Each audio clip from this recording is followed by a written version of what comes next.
There is nothing wrong with your television set. Hi, my name is Jameel Rawls, and I'm an independent scholar.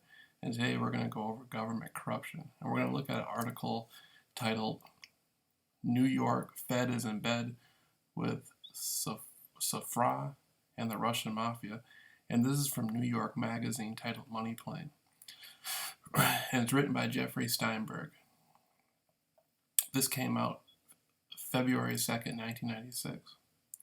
And every day of the week between 100 million and 1 billion in U.S. $100 bills are flown from New York's Kennedy Airport to Moscow, where they are funneled through a string of unregulated, sleazy banks into hands of Russian leading mafioso, helping to fuel the biggest organized crime boom since U.S. Prohibition helped jumpstart the late Meyer Lansky's National Crime Syndicate, according to a cover story in the January 22nd, 1996 New York Magazine. These crisp new C-notes are sold by the New York Federal Reserve Bank to the Republic National Bank of New York. That bank's owner, Edmund Safra, has had more than one run-in with U.S. federal narcotics authorities. Back in 1989, the U.S. Drug Enforcement Administration and the U.S.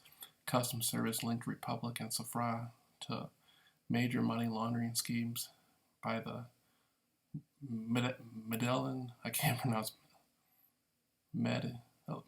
cartel and by the Swiss-based trading company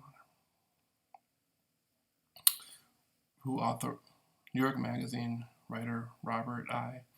Friedman, who authored the January 22nd story, is no stranger to the cross currents of big-time politics, finance, and the underworld.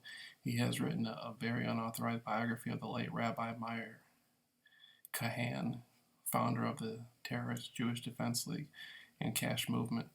He has cataloged the activities of the Jewish underground in Israel. Where's the article? Well,